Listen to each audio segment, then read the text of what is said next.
The one thing is, I'll show you how to get to teacher on your end, and then I'm going to show you my demo account so that you can see what it actually looks like when a student is on. So go ahead, you can go back up to that GoGuardian logo and go down to teacher. I think there's going to be some things you have to speed read once again, and that's hopefully the last time.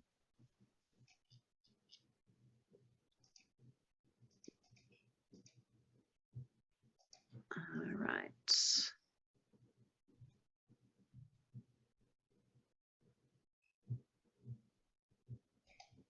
All right, let me get, sorry, I'm just getting my page set up here.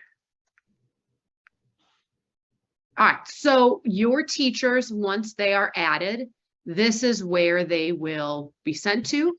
They will have a tile of classrooms here, which I will show you on my end so you can see what it looks like. If you do use Google Classrooms, super easy to just import them over. I don't know if they do or not, but if they do, super simple. If not, they can just add manual classrooms too, and then add the students either by email, or they can have the students enter a code to get in. There's a few options for them to add students there. Sorry, I forget, do you guys use Clever? I don't think you do. Clever? Okay. Good. What's Clever? Clever is like your rostering system, so you can add your teachers in there, you can add classes in there, students, and then we integrate with Clever. So if you were to get Clever, it would bring everyone over. But it's something, if you want to look into, something you can. Do you know if your teachers use Google Classroom? Most of them do. Some use Moodle, but most use Google Classroom. Perfect. And that's kind of what I used when I was a teacher. And it is so simple because I made my Google Classroom, I added all my students, and then I came in here, I clicked import Google Classroom, and I was able to check all of the classes that I wanted to move over to here. And then I could see them all. So super easy to do. That's definitely the best way to go about it. So what you're telling us, is there anything like, how do we share this with the teachers? I'll send you some articles. There are GoGuardian University trainings too that they can go through on their own as well. And you'll send us a video of this? Yep. Okay. Yep. I can send this as well. All right. So then you can stop sharing your screen and I will start to share mine so you can kind of see what it really will look like in the end. All right. Do you see my screen okay? Yeah. All right, so here, obviously this may be called like math or reading or homeroom or whatever, but they're all my different test classrooms. So you can bring over a bunch, doesn't matter how many. I believe there's a limit of like 100 students, 115 students to a classroom. Obviously that doesn't happen very much unless you have like a grade level classroom for a purpose. But so yeah, I'll go into one of these here so you can see what is going on. So here is me starting my class. I'm hoping that one will pop up. Let's see, come on. I'm trying to do it on here while here we go. Okay, it's coming. So you'll be able to see right here exactly where I am. So I'm on YouTube right now. I'm going to click on IXL. It goes over there, and I'm going to click on ESPN. Now it shows I'm there. So it's like in real time what the students are doing. You can zoom in by clicking on their screen to see what do they have open, what tabs. Do I want to close them? Now it'll go away. Now IXL will open up, and I can do that for me. So if I did that all the time as a teacher, it's actually very satisfying. See a student somewhere and you just close it on them. And this will only work on the Chromebooks, right? This will end up working yeah, no, Windows too. Oh, anyone who's logged into Chrome, okay. Yes, who has those extensions. Yeah, so your Windows and your Chromebooks, this will work perfectly for. If you ever did get an MDM for your Mac or your iPads, yeah, and this could work for iPads too then. Do you think Mac Chrome loads extensions? I'm going to have to ask about that because I'm not positive. Log in to your account. Let me see. I can see why the iPads won't, but the Macs might. Right. You know, I want to say yes because it's student-based, and if they go into a browser that is Chrome, I think it does. Their class account, it should show where they are.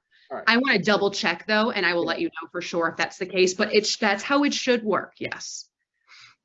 All right. So once you're in here, you can open new tabs for students. So let's say you wanted them to go to CNN for some reason, you can open it for them, and you'll see in a second that it will be opened for that computer. So this is nice when you have some younger kids or kids who are not paying attention, you can open it for them.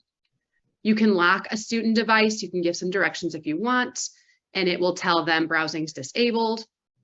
And then you can unlock it, and then they can start working again. You can take screenshots of what they're doing.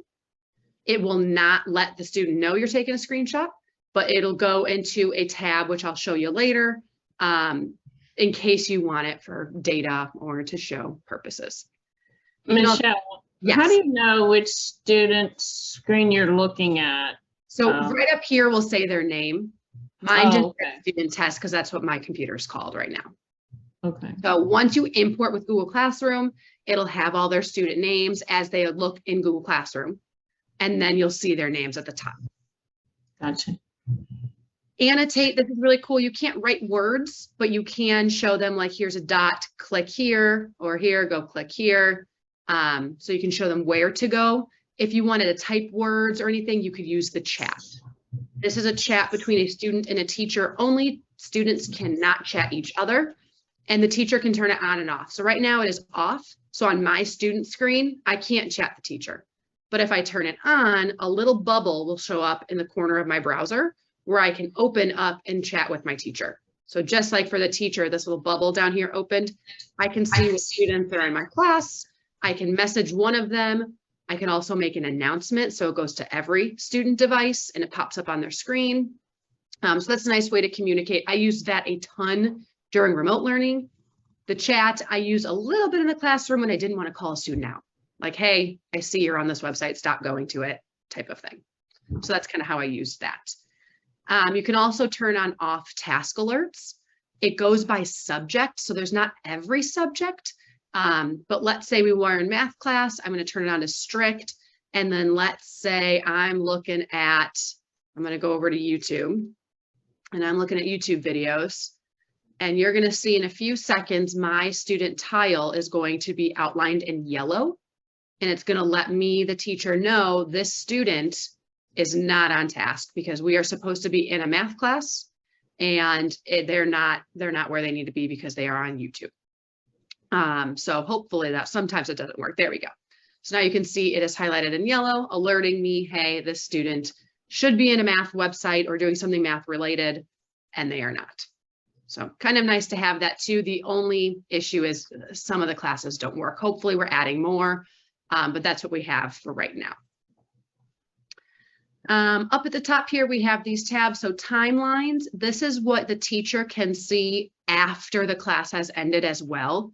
So if a teacher is up teaching, walking around and cannot see the screens at that moment, totally fine. Once the class ends and at the end of the day, they want to come in and kind of see, they can scroll through and see, okay, well, Michelle was on IXL. And if I click on this, oh, she also had YouTube and CNN open at that time. This is highlighted in yellow, which means she was off task at this time. Where was she? She was on YouTube when it should have been math. So they can see all of this info before or after, sorry, the class has ended as well, which is really nice that they don't have to be watching every moment. Screenshots will go here. You can download them or save them to your drive to use for later on if you need it as, you know, something for conferences or to show a principal or anything like that. And then calling students. I know we turned on lecture and presentation because I always tell people to do that. This is where the teacher can choose, okay, I'm going to start to present a tab from my screen. I'm going to present my screen. I'm going to record it, and I'm going to lock my student devices while I do it. So while that teacher's presenting to all the student computers here, they can also lock student screens so they can only see what the teacher's presenting. So that is there. Any questions with this to start? No, so they can log into a Windows machine, go to their log in the GoGuardian through Chrome, and do all this from their desktop. Mm-hmm. Yep. And the nice thing is with the Windows devices, I think you'll actually even see the entire desktop. With the Chromebooks, you'll see just where they're browsing. because they log in as their user immediately. So you'll see where they need to go. But with the windows, I believe you can see, like, if they have something open in the background, you can even close that out too. Okay. Yeah. Scenes is going to be your teacher's favorite thing in the world. So this is an added filtering option on top of what you guys already set in your policies. You can make lists where they allow specific websites and then lists where they block specific websites. So the allowed list means if I turn this scene on, the students can only go to the websites I have allowed in that list. So that's really great if you're taking like a quiz on Google Forms or something, and you only want them to see that Google form. They cannot go anywhere else. Blocked websites, I use this a ton. I would block YouTube all the time because they were on that all day. So if I had, a lesson for 45 minutes where I said these 45 minutes, you are not going to YouTube, I would block it as the teacher. They could not even get onto the website until I unblocked it then.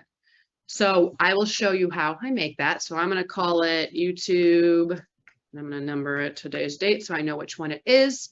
You can add a description if you want. You can change the icon color if you want, and then you'll click next. This is where you can search for any sort of website that you want to block. So I could search like social media, for example, and I'll get a whole list of anything that comes up as popular. I can search like Facebook and I can see, Facebook, Instagram, Twitter, Snapchat, Netflix, Hulu, all of it. I could block all of those in one big swoop, or I could just search for one website and I can block YouTube. So any websites that are added to this right side are what will be blocked within this scene. So teachers can make tons of scenes, as many as they want. They can also put a tab limit for students. So if they only want students to be able to open 3, 4, 5 tabs, they can set that as well.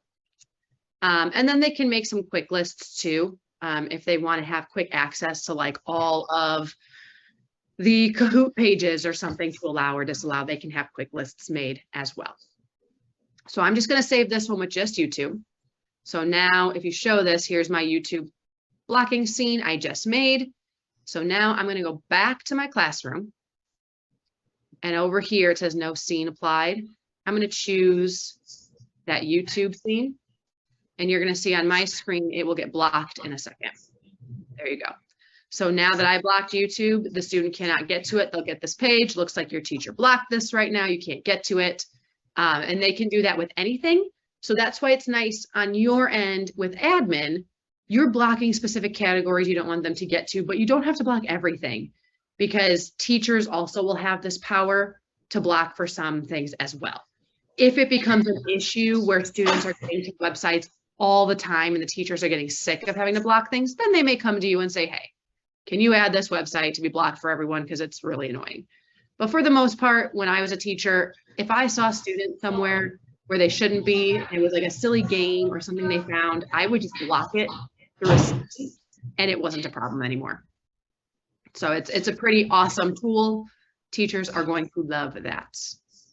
I'm going to disable that scene. You'll see YouTube will become available again. Last thing I'll show you, I'm going to go back to this dashboard here. If you click on settings for your classroom, or I'm going to click on the name, it will show you your past sessions. You can go in and this is where you can see like the timeline view. Okay, where were they? What did they do? I can click on things and I can see what was opened. I can also, if there were any chats made at that time, you can see that as well. Here's where you can add students manually if you want, but if you're using Google Classroom and they add students there, they just have to, refresh their classroom here and it'll be fine.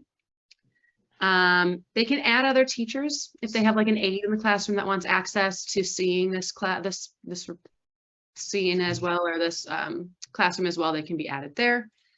But these settings, this is what I really want to show.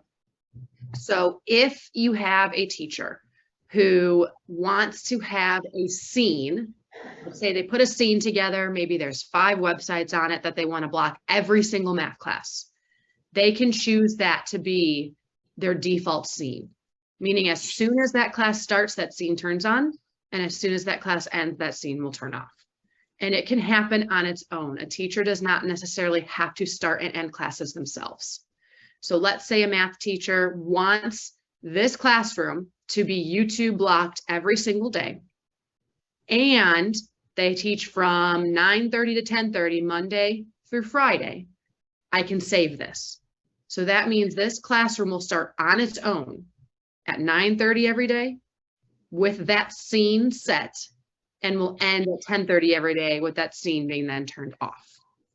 So I would highly suggest middle school, high school, upper grade teachers who see multiple kids, who it's very hard to come in here and actually start and end classes throughout the day, setting this up when they get their schedules so that this will start and end on their own.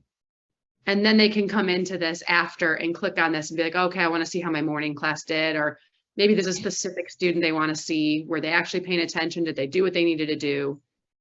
They can look at it once it's over. So that's probably the biggest thing, biggest help, scenes, and then setting these settings here for it to start and end on its own. Any other questions? So I see recording. So Yep. say one time we have to go virtual again, Mm-hmm. can they make unlimited recordings? Or? Mm-hmm. Yep. Yep. So that would be like if they were sharing their screen and they were presenting a slideshow, they can record that lesson and it Okay. will come here, and then they could send it out to kids or whoever. So they can record as many lessons as they want. Mm-hmm. Okay. Yep. And then it says it'll be stored for 90 days. So about 3 months, and then it will be deleted. All right. Unless, I bet you, I've never seen an actual recording. I'll have to look into it, but I bet there is a way for them to like download it into their drive, Right. but they can keep it forever too. Just here, it will be stored for 90 days. Yeah. Okay. Yep. So yeah, hopefully that never happens again, but it's a nice option to have if students have to be at home for an extended period of time. Okay. Yeah, for sure.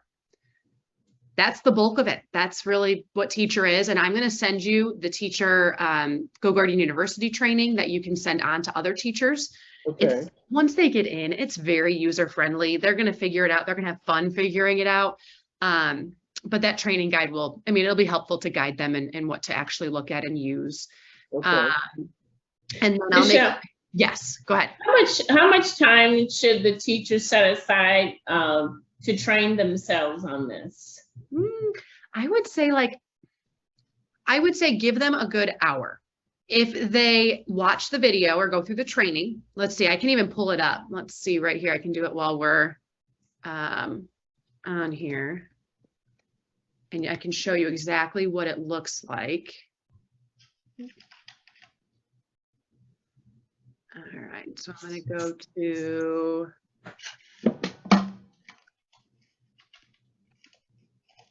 all right. It's in here somewhere.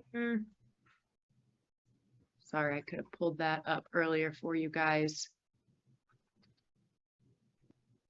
If you haven't been into this place yet, this is amazing. It has everything in here that you could need. Where is it? I'll have to look through all of this. I will look and see how much that training, how long it lasts. But I would think if they had an hour